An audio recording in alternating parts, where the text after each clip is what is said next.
This is Rockin' with J-Man. It's with the other LA. So how you doing? Doing good. How are you? Good. I'm just enjoying life. Excited for this interview. Pleasure to Oh, speak with me you. too. Thanks for the invite. Nah, it's my pleasure. So how's life treating you? It's going really well. I just got back from New York City. We were recording three brand new songs and we just got them back today and they sound amazing.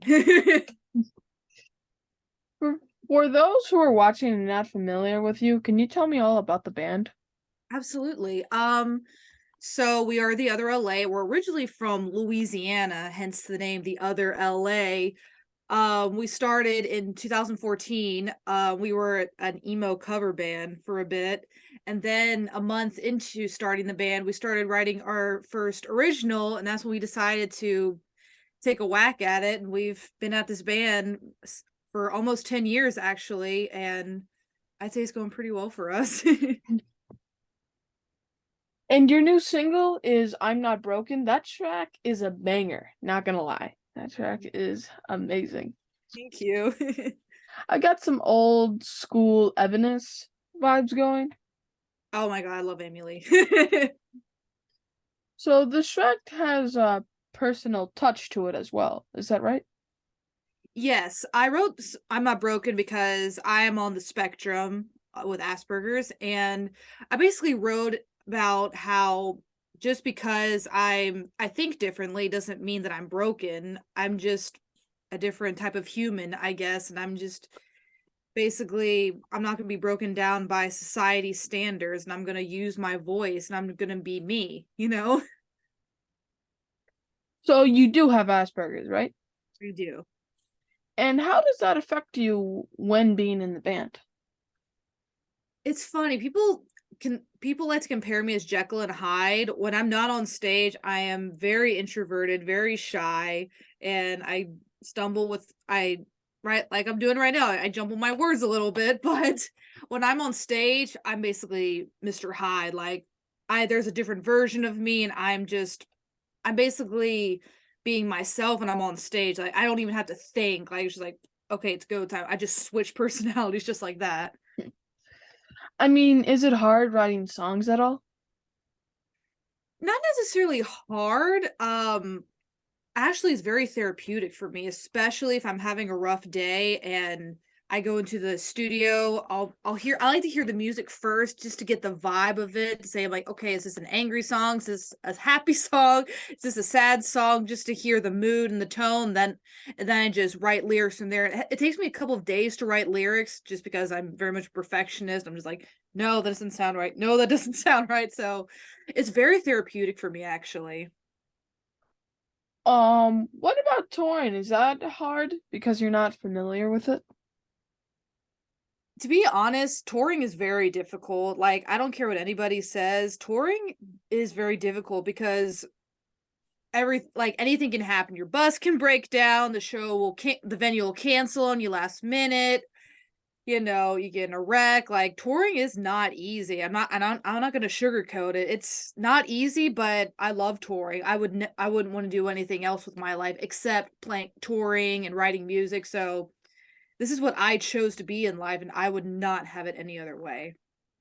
Yeah, my cousin has autism, so I know things are hard sometimes. Oh, absolutely. Especially from a society standpoint, because like I'm very quiet, introverted, and I like crowds. Like I'll go to concerts, I'll go to dance nights too. And sometimes I just want to listen to music and zone out, just like headbang, or if I'm at a goth club, I'll be dancing to Susie and the Banshees and the Cure. And sometimes I really get annoyed when people try to talk to me, especially when my favorite song is playing. I'm just like, "Can you please stop talking? I need to listen to the song." Yeah, I get that a lot. I hate it when when I'm watching a TV show and I have the door closed and then someone walks in, like, you wonder why I have the door closed, right? I'm trying to, Right? yeah. And this single is off an upcoming album, right? Right now we're just playing it by ear. We're in the process of releasing an EP. Right now we're just releasing singles for the moment and we're basically seeing where it leads us in a way. So will the rest of the album sound like this if you do make an album? You know what's funny? We try to make every song sound a little bit different than the rest because I'm that type of person when I listen to an album and I kind of get miffed when like all the songs sound the same. And I like to do the exact opposite. I like for all of our songs to sound somewhat different, but it still sounds like us, but it doesn't sound like too much like the other song, if you know what I mean. What is life like on the road for you? Challenging because there are times to where I don't get a lot of sleep or I don't have time to eat, just long drives and you get bored easily. It's kind of difficult to, I guess, cope with it in a way, but I think we've gotten the hang of it for a while, so I'm used to it now because, like I said, there are times where we don't really get a lot of sleep and we're all cranky and whatever. But like I said, I wouldn't have it any other way. I do enjoy touring, so I'm not complaining at all because I love touring. But like I said, it's not easy. What's the best venue you've ever played? Oh gosh, I would have to say the Whiskey a Go Go. We played there in I think 2016 with a band called Flaw, and that was incredible. Like it was Whiskey a Go Go, and we were kind of fangirling. What is on your rider? Oh, nothing much. We just need like waters and everything. Like we don't really have a rider right now. Maybe if we get to a certain level, probably just snacks and coffee because that's what I need. Do you have a ritual before you go on stage? Oh, yes. For 30 minutes, I am by myself. I meditate too. Like I just like get my mind together and just do a couple breathing exercises so I can really, really get in the zone because it helps me let myself go and let loose instead of like being so trapped in my head, which can lead to me having a bad performance, especially if I had a bad day and I don't have time to meditate. Sometimes I'm not really completely focused when I'm on stage, and that's not a good thing. Sorry about that. You're If you fine. get, yeah, yeah. Wait, give me 1 second, please. Oh yeah, you're fine. Oh my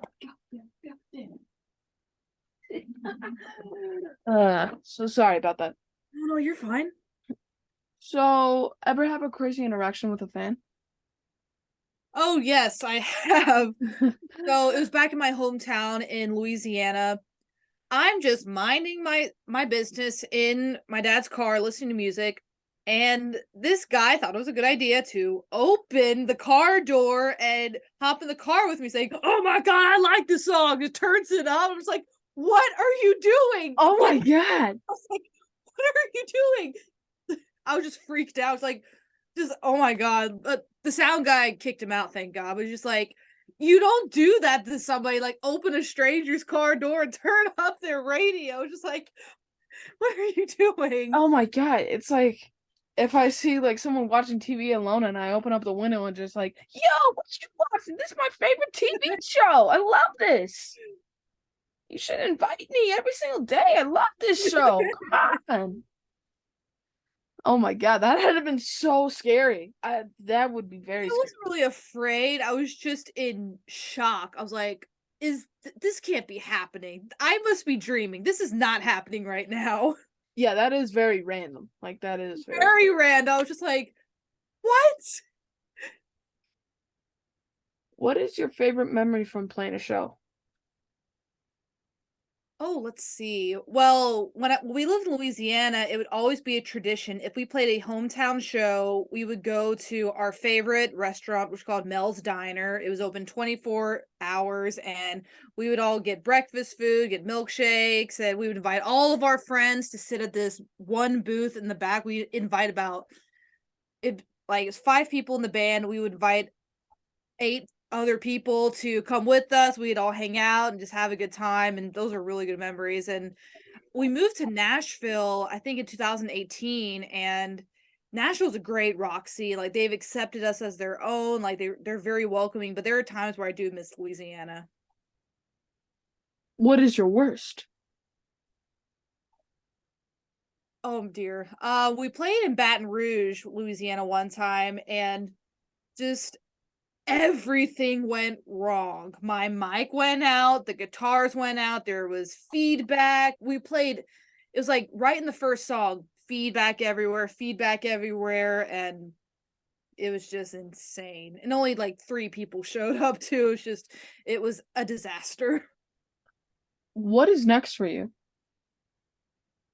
I would say, well, we're playing a tour in Iowa and Wisconsin next week. It'll be our first tour since 2022. We were basically hibernating for the winter just to really rest a little bit before it gets crazy again in 2023. We would love to like tour around the world. That's basically our goal. And also release an EP at some point. I've been wanting to do that for a very long time.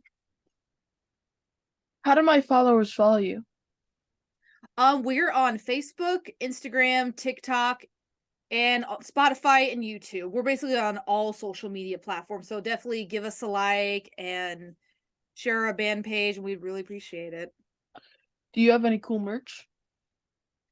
Yes, we are actually in the process of releasing a brand new t-shirt idea. It's actually the artist who did the art for I'm Not Broken. He also did another idea for a t-shirt. It's the same style, but you can see the little girl more. Okay. Well, you gotta hook up your boy with some fresh gear, please. Yeah, absolutely. Thank you so much. Of So, course. fun question time. You're on death row and it's time for your final meal. What's on the menu? Oh gosh, that's so difficult. I love sushi, but I also love Thai Penang curry. It's a peanut curry and it's out of this world. Like it's always my go-to meal whenever I'm depressed. So it's death row and time's over. How are you going out? Oof. Basically throw a house party, I guess. If you could have any superpower, what would you choose? Probably to either fly or read people's minds. Okay. Well, if you had to just choose one though, what out of one of those two, what would you choose? Flying, definitely. Yeah, flying would be super cool.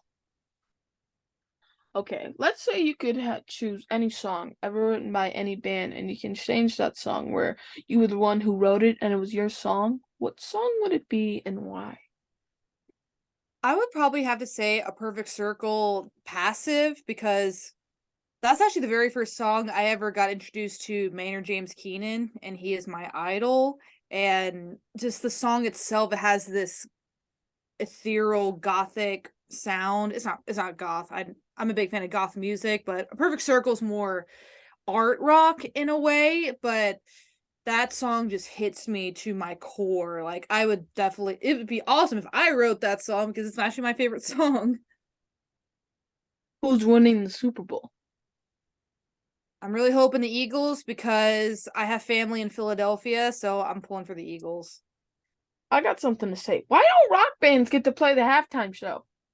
I know. I thought Ozzy Osbourne was playing. It wasn't Super Bowl. It wasn't the Super Bowl, but it was some kind of Sport uh event? yeah, it was I think it was last year and they didn't even air it and a lot of metalheads got really upset. Like I could understand why. They didn't even air it on TV. Yeah, man, rock do not get like any like damn, that's sad. That's I know. crazy. Yeah, there was a lot of upset people on social media. Were you upset? Oh, absolutely. It's like, "Oh, awesome, Rock's coming back." Then he was like, "What? You're not gonna air it? What's wrong with you?" Well, thank you for being on my show. Of the next time we talk at the backstage on one of your shows. It's been a pleasure speaking with you, and I would love to see you again. Absolutely. Thank you for inviting me. It was my pleasure. Have a nice night. Thank you too. Peace. Okay, I'm just in the meeting. Bye. Bye.